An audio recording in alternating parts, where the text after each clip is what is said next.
So today we're diving into a kind of cyber threat that is just on a whole other level. Seriously, these are not your typical hackers. Think of them more like digital ghosts, moving silently through some of the most secure networks in the world. We're talking about advanced persistent threats, or APTs. Let's get into it. All right, to really wrap our heads around what we're up against, let's step away from the tech for just a second. We're going to start with a little story, a story about the house guest you never knew. Picture this. You come home, everything looks totally normal. Nothing's out of place. But what you don't realize is that someone has been inside your house. But here's the twist. They didn't take your TV, your laptop, any of your valuables. This intruder, they're not interested in your stuff. No, they're after something way more valuable than that. Information. They want to know everything about you, your habits, your schedule, your secrets.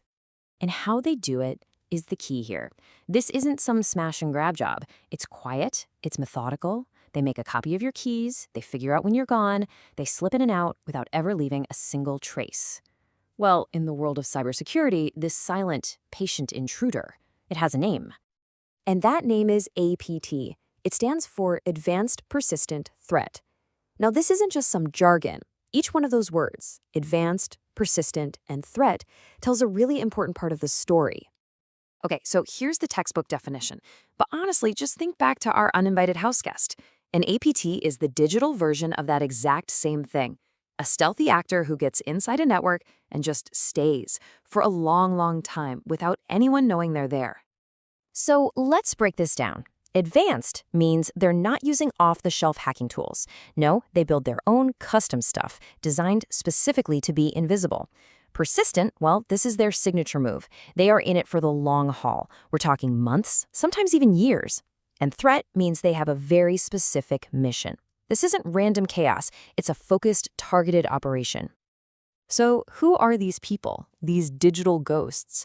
Are they just some lone wolf hacker in a dark basement somewhere? Yeah, not even close.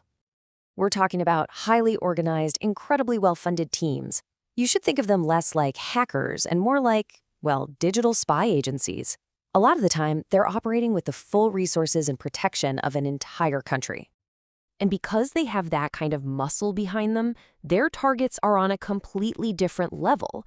They're not trying to get your credit card number. They're going after the crown jewels, national security secrets, military blueprints, cutting-edge tech from major companies. The stakes are just massive. And check this out. These groups almost have their own personalities, like characters in a spy novel. You've got APT-28, nicknamed the Strategist, allegedly tied to Russia and all about political intel.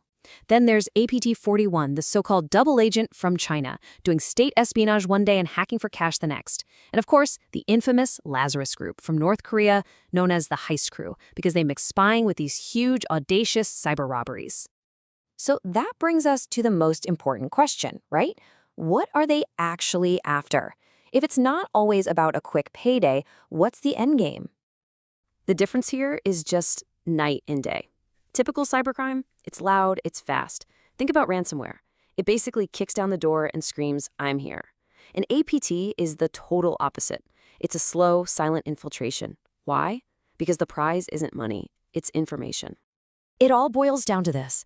They want secrets because secrets give you a strategic advantage. They want influence to help shape what happens on the world stage. And they want leverage, which gives them power. I mean, we are literally talking about digital espionage on a global scale.